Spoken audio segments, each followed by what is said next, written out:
వజీర్ గారు నమస్తే అండి. నమస్తే.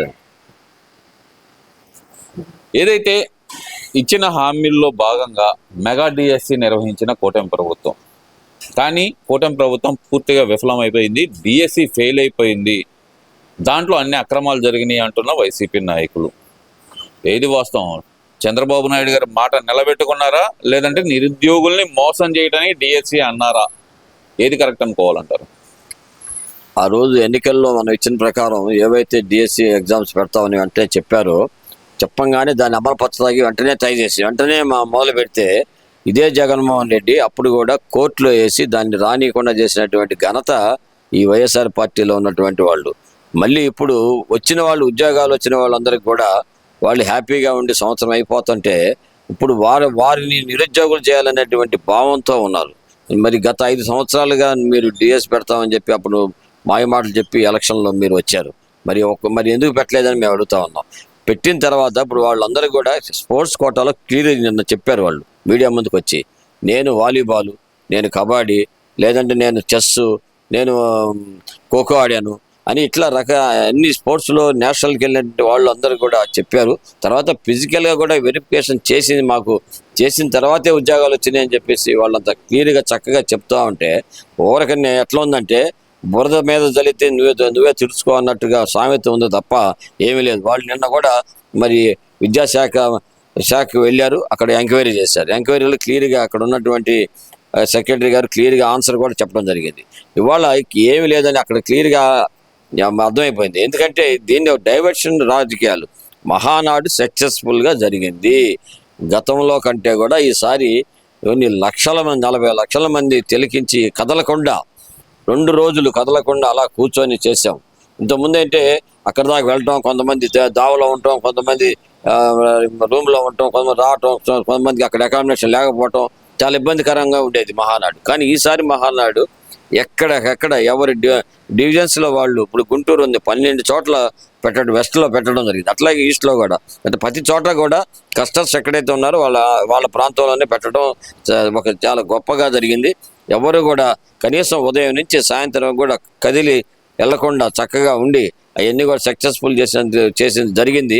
తర్వాత శ్రీశక్తి అనేటువంటిది ఒక గొప్ప చరిత్రాత్మకమైనటువంటి నిర్ణయం పార్టీ తీసుకోవటం వల్ల ఇవాళ పార్టీలో జరిగినటువంటి ఇవాళ మన రైల్వే శాఖ కానివ్వండి, అలాగే విద్యాశాఖ కానివ్వండి, R&B కానివ్వండి, ఈ అన్ని శాఖలు కూడా చాలా చక్కగా నిర్వహించడం, అలాగే అమరావతిని మరి ఇవాళ చెప్పినట్టుగానే మరి అమరావతి రాజధాని బ్రహ్మాండంగా వర్క్ జరుగుతుంటే అన్ని చూడలేక డైవర్షన్ చేయటం. ఎందుకంటే మన అందరికీ తెలిసిన విషయం, నేను చెప్పేది ఏం లేదు. మరి మంచి పాలల్లో ఒక నిమ్మరసం కనుక పెండితే ఏ రకంగా పాడైపోద్దో ఆ రకంగా చెడగొట్టడానికి మాత్రమే ఈ యొక్క సబ్జెక్ట్ని డిఎస్ అనే దాన్ని తీసుకురావడం అనేది మనందరం కూడా ఒకసారి ప్రజలందరూ కూడా తెలుసుకోవాలి. ఎందుకంటే కేవలము వాడు చెప్పింది మనం వింటాం కాదు. ఎంతసేపు ఎట్లా ఉందంటే మన పని దున్నపోతినింది దోణ కట్టేయమనం, కానీ మనం కూడా పిచ్చి ఆలోచన చేస్తూ ఉంటాం. అలాంటివి కాదు. కాబట్టి మంచి ఏంటి చెడు ఏంటి అనేది కూడా ప్రజలు కూడా ఆలోచించాలి. దీన్ని బట్టి జగన్మోహన్ రెడ్డి ఎంత వెర్రితనంతో ఎట్లా మాట్లాడతాడో, మరి అంత గతంలో పరిపాలన కూడా ఇదే రకంగా చేశాడన్న సంగతి ఒకసారి గుర్తు తెచ్చుకోవాలి. అతని కక్ష సాధింపులు తప్ప ఏం చేయడం చేత కాదు. ఎవరిని బాగుండాలనే ఆలోచనతో అతను ఉండడు. ఇవాళ శ్రీశక్తి వల్ల ఇవాళ ఎంతమంది మరి బస్సులు ఫ్రీగా ఉన్నాయి. బస్సుల్లో మరి ఎక్కడికి కావాలంటే అక్కడికి వెళ్తున్నారు మహిళలు. వాళ్ళ ఎంత ఆదాయం వాళ్ళకి కలిసి వచ్చిందని చెప్పేసి వాళ్ళ అందరూ చాలా సంతోషంగా ఉన్నారు. ఇవన్నీ కూడా మంచి కార్యక్రమాలు చేయటం వల్ల తట్టుకోలేక ఇంకా మన జీవితంలో రాదు కాబట్టి ఈ రకంగా విషం చల్లుతున్నారని చెప్పేసి ప్రజలందరూ కూడా అనుకుంటా ఉన్నారు. లేదు, ఒక్కొక్క ర్యాంకు 15 లక్షలకు అమ్ముకున్నాడు నారా లోకేష్, అలాగే దీంట్లో అక్రమాలు జరిగినాయి, సిబిఐ విచారణ కావాలి అనేది వైసీపీ నాయకులు డిమాండ్. మరి దానికి ఏం చెప్తారు?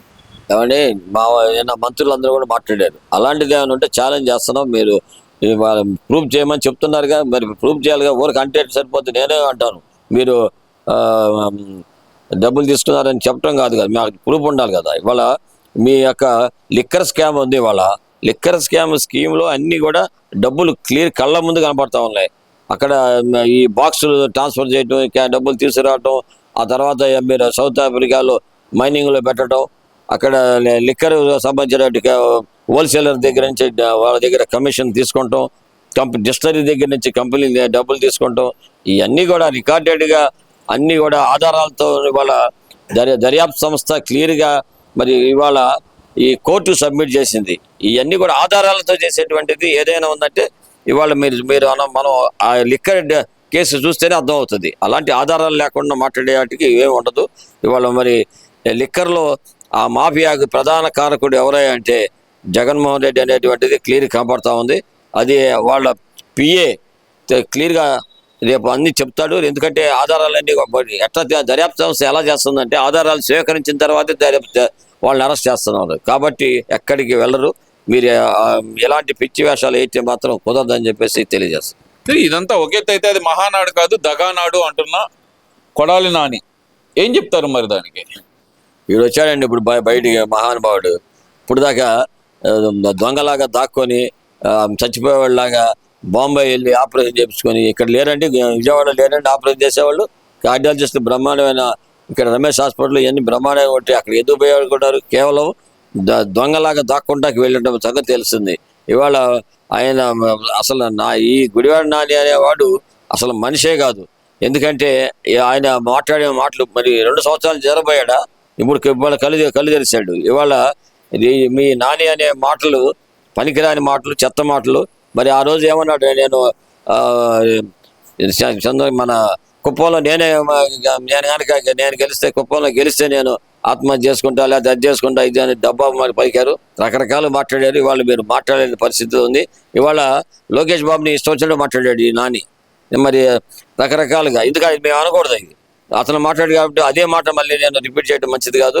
ఇవాళ మాట్లాడిన వ్యక్తిగా ఇవాళ ఆయనకి 95,000 మెజార్టీ రావటం అనేది చరిత్రాత్మకమైనటువంటి విషయం.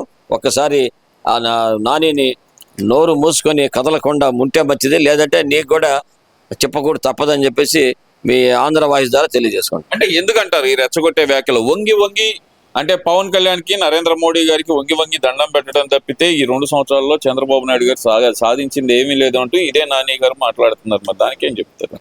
ఏమండి వంగి నమస్కారం పెట్టింది ఎవరండి? మీరు ఎవరు? అమిత్ షా గారికి మోడీ గారికి వీళ్ళందరికీ కూడా ముందు 5 సంవత్సరాల గతంలో మీరు ఏమైనా తీసుకొచ్చారు అక్కడి నుంచి?